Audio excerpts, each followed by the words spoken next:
ኦ ማይ ጋሽ ጋይስ የፍቅር ዳንሰኞች ጋር ምን እየተካሄደ ነው? ምን እየተካሄደ ነው? ባይ ዘ ወይ የኪሩ ፍቅር ምን ይሻለዋል?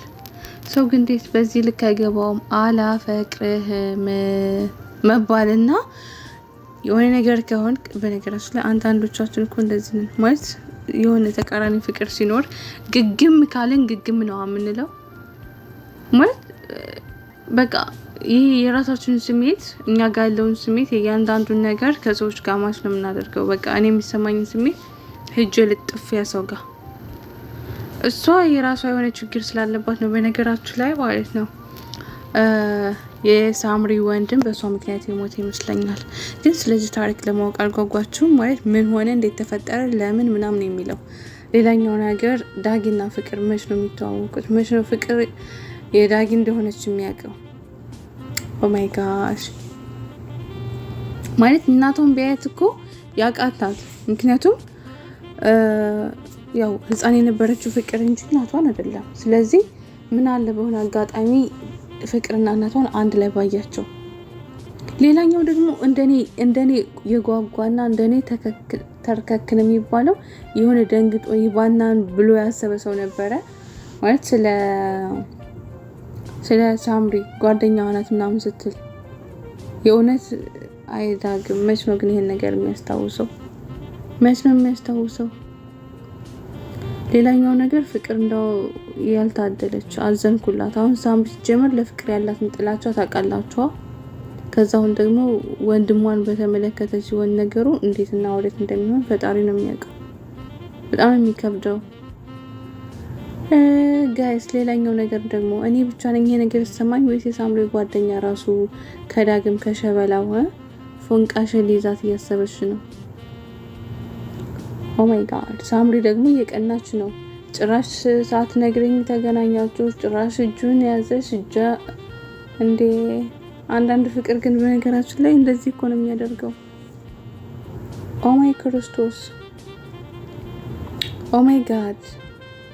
እና ይሄ እውነት መች ነው የሚፈርጠው? ወይም ደግሞ ስታስታውስ ማለት በእርግጠኝነት የፍቅር ጥፋት ያለበት አይመስለኝም። ልክ አሁን ይሄ ኪሩ እንደሚያደርገው የእሱ አይነት ፍቅር ኑሮበትኝ ራሱ እንዳጠፋ ነው የሚሰማኝ፣ እንደኔ ማለት ነው። የሳምሪ ወንድም ራሱን ያጠፋው ልክ እንደ ኪሩ ነው የሚሆነው እንጂ እነ ፍቅር ሆን ብለው መጥፎ ነገር እንደማያደርጉ 100% እርግጠኛ ነኝ። የምር እኔ እንጃ። ሀይሌ ለምንድን ነው ግን በመሀል የወጣው? ወይኔ። እና የኪሩ ነገር ደግሞ የሚገርመኝ እኔ ማለት ነው የቅናት መንፈስ የተወጋ ይሁን አሜን።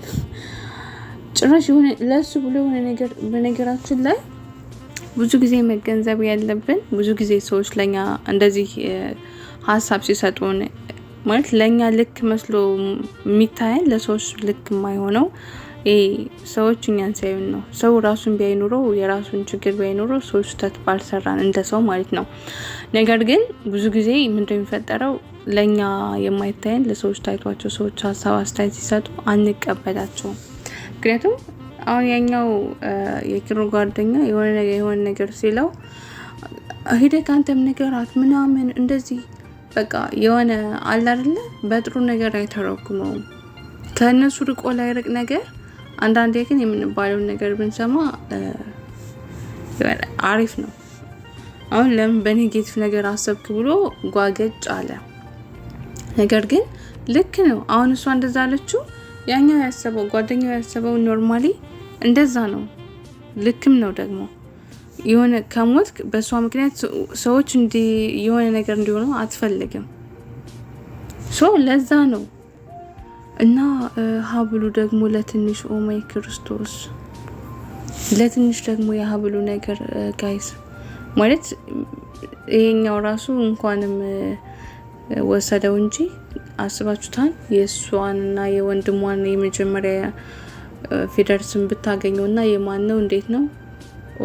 ይሄ ነገር ገና ይንዛዛል። ነገር ግን ከመንዛዛቱ በፊት እንዴትና ለምን የሚለውን ነገር በትንሿ እንኳን ራሱ ቢሆን ቀንጨፍ አድርገው ቢያሳዩን ምንኛ ደስ ባለኝ። ሌላው ደግሞ ዳጊ አሁን የልጅነት ጓደኛውን በማግኘቱ ደስተኛ እንደሆነ ሁላችንም እያየን ነው። የሆነ ሚስኪን ነገር ማለት ነው።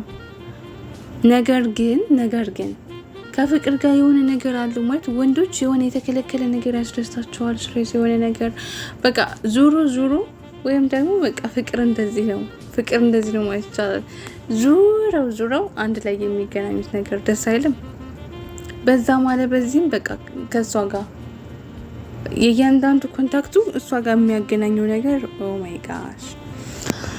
እና የጓጓሁትና የናፈቀኝ ቀን ምን እንደሆነ ታውቃላችሁ? ሁለታቸው የሚተዋወቁበት ቀን። ቢያንስ አይ ዶንት ኖ ይሄ ቶሎ ላናቅ እንችላለን፣ ትንሽ ሊጓተት ይችላል። ግን ሌላው ነገር ቢጓተትና ፍቅርና ዳግም ቢተዋወቁ ወይም ደግሞ አሁን እኔ እንደሚመስለኝ እንደ ሀሳብ አሁን እችኛዋ የልጅነት ጓደኛው ዳግም ፍቅረኛ አለኝ ብላ ያው ስለነገረችው የቅርብ ሩቅ አለኝ ምናምን ስላለችው በዛ አማካኝነት አይ ቲንክ ፍቅር ጋር የሚቀርብ ይመስለኛል። ምክንያቱም በብዙ ነገር አንዳንዴ ራሳችንን አናቅም።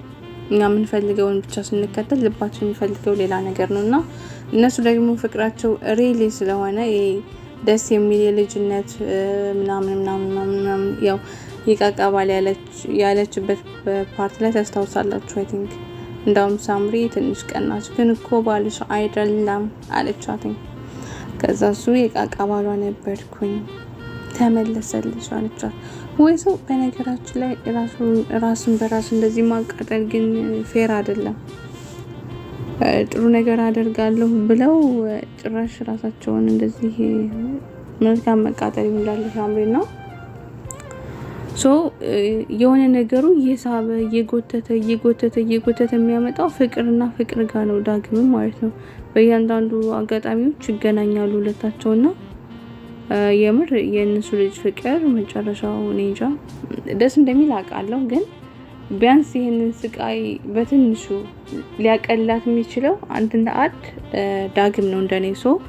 ዳግም ፍቅር እንደሆነች አውቆ የእያንዳንዷን ምክንያቷን የሚጠይቅበትን ቀን እንዴት እንደናፈቀኝ። ምክንያቱም ችግሮቿን ከጠየቃተኝ መፍትሄ ይገኛል። እንደዚህ ተደብቃም ተሳቃም አትኖርም። ከጅማ የተባለ ሰው ከሰማች እኮ እንዴት እንደምትሆን ትበደበዳለች ምናምን እና በቻለው መጠን ደግሞ በብዙ ነገር የጥፋተኝነት ስሜት እንዳይሰማትኝ ከቨር እንደሚያደርግላት እርግጠኛ ነኝ ዳግም ማለት ነው።